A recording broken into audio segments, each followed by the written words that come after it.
Terima kasih Anda masih bersama kami di Kompas Pagi. Saudara, dua jenazah korban ambruknya bangunan Pondok Pesantren Buduran Sidoarjo berhasil diidentifikasi. Korban teridentifikasi sebagai laki-laki berusia 12 dan 18 tahun asal Bangkalan, Madura. Tim DVI Polda Jawa Timur kembali mengidentifikasi dua jenazah korban ambruknya bangunan Pondok Pesantren Buduran Sidoarjo. Satu korban teridentifikasi atas nama Haikal Fadil Al-Fatih, laki-laki berusia 12 tahun. Sedangkan satu jenazah lainnya teridentifikasi atas nama Syamsul Arifin. Total, saudara, sudah ada 53 jenazah yang telah teridentifikasi dari 67 kantong jenazah yang sebelumnya dievakuasi. Dua kantong jenazah cocok atau match dengan dua nomor antemortem, yaitu yang pertama kantong jenazah dengan nomor postmortem RSB B025 teridentifikasi melalui DNA dan medis cocok dengan nomor antemortem 003 sebagai Ahmad Haikal Fadil Al-Fatih. Kantong jenazah dengan nomor PM atau postmortem RSB B047 teridentifikasi melalui DNA, medis, dan properti.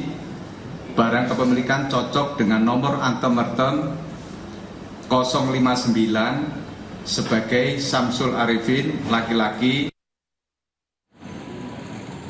Informasi terkini proses identifikasi jenazah korban musola ambruk di Ponpes Al-Hozini, kita bergabung dengan jurnalis Kompas TV Mahendra Triginanjar dari Rumah Sakit Bayangkara Polri Surabaya, Jawa Timur.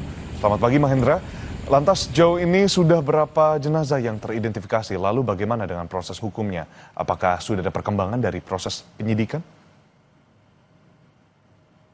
Ya, Edwin dan saudara, bahwa untuk proses identifikasi yang dilakukan tim DVI Polda Jawa Timur hingga Senin pagi ini, dari total 67 kantong jenazah yang diterima tim DVI selama proses selama kejadian ambruknya musola dari Pondok Pesantren Al-Hozini ini sendiri, hingga pagi ini ataupun terakhir hari Minggu malam itu teridentifikasi sebanyak 53 jenazah, di mana 2 jenazah terbaru yaitu yang berhasil diidentifikasi pada hari Minggu malam, yaitu atas nama Haikal Fadil Al-Fatih 12 tahun dan juga Syamsul Arifin usia 18 tahun.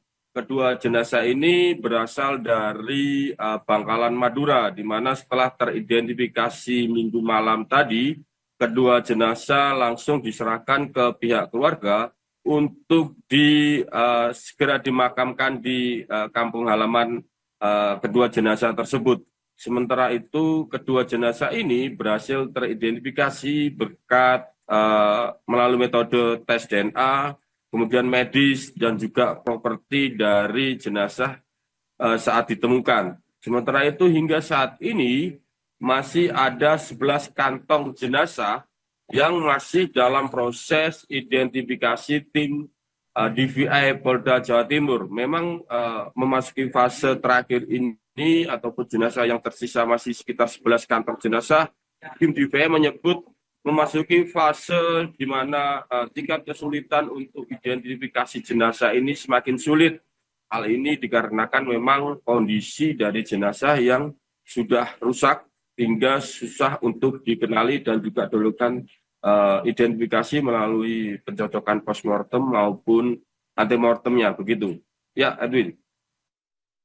Terkait dengan proses penyidikan yang tengah berlangsung, bagaimana, apakah sudah ada update terbaru dari kepolisian dan bagaimana dalam proses hukum, penegakan hukum yang katanya akan tetap berjalan?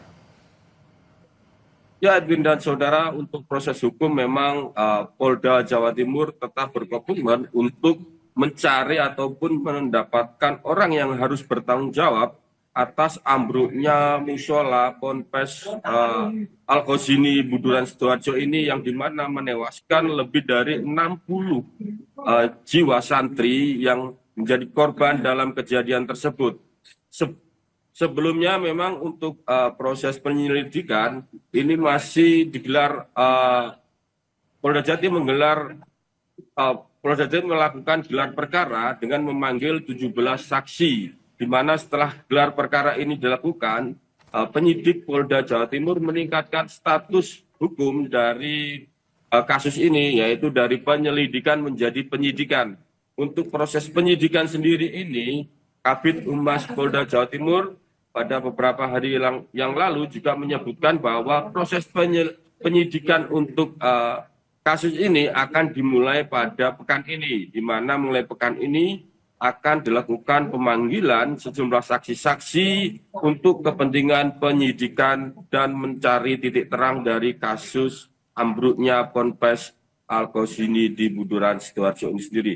Namun hingga hari ini memang belum diketahui saksi siapa dan bagaimana keterlibatan saksi tersebut dalam kasus ini memang belum diperinci oleh Kabid Humas Polda Jawa Timur. Namun Kabid Humas Polda Jawa Timur menegaskan bahwa untuk proses penyidikan sendiri akan dimulai dengan memeriksa saksi pada pekan ini. Ya, Edwin. Masyarakat mengarahkan empati dan juga perhatiannya terhadap dengan apa tragedi yang terjadi di Ponpes Al-Qausini.